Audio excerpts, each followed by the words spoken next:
আসসালামু আলাইকুম। সবাইকে রমজানুল মোবারক।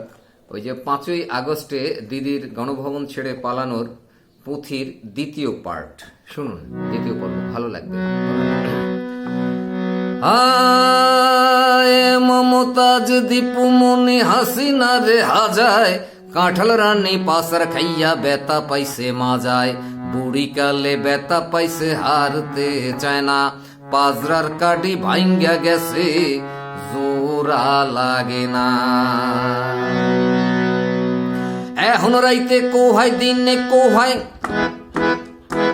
রাইতে কোহাই দিনে কোহাই, কোহাই উঠতে বইতে, দীপু মনে ধর্ম রে পারি না সইতে, আগামুতার কাম এখন চলে খাড়ের উপরে, কামাল মজুমদারও এখন চায় জুদা হইতে।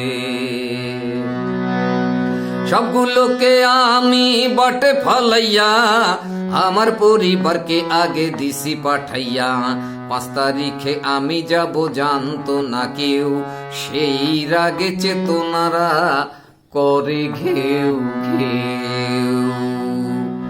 দীপুমণি কয় আপা বিপদে আছি, দিন রাত দোয়া ইউনুস পড়িতেছি, এস্তেঞ্জা করে দিছি কোর্টের বারান্দায়, পুলিশের দেখে তা করে হায় হায়।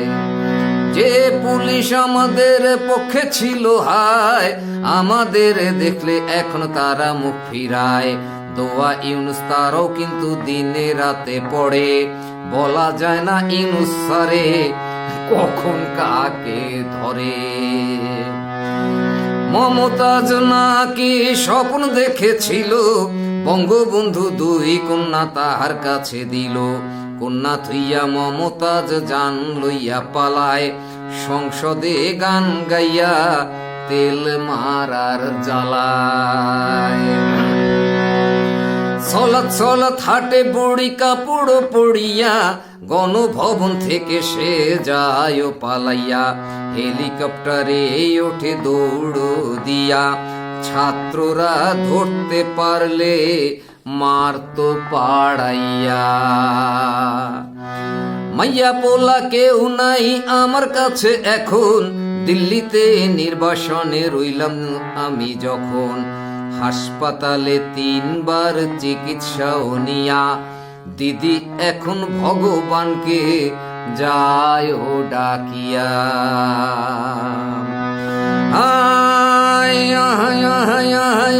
তাহাজ্জুদ এখন পড়ে না দিদি, দিন রাত জপি শুধু ও গো দাদা মোদি, আমি এখন কি করিব বলিয়া দেন, চুরি করা টাকা যত যা লাগে নেন।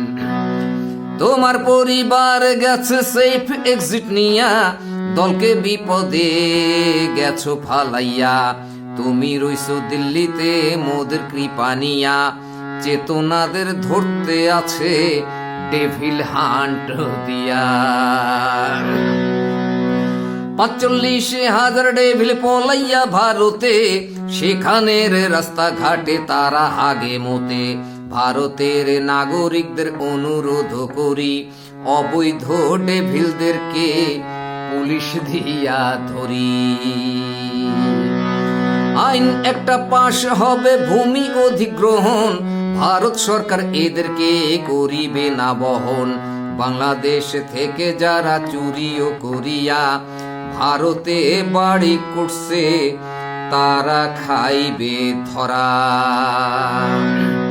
বুড়ি কিন্তু তাদের জন্য কিছু করিবে না, নিজেই কিন্তু ইয়া নাফসির ধরে আছে বায়না, বাহির করে দে যদি দাদা বাবু তাকে, সব ভুলিয়া তাই বুড়ি ভগবানকে ডাকে, ভগবানকে ডাকে, বগা যা করে।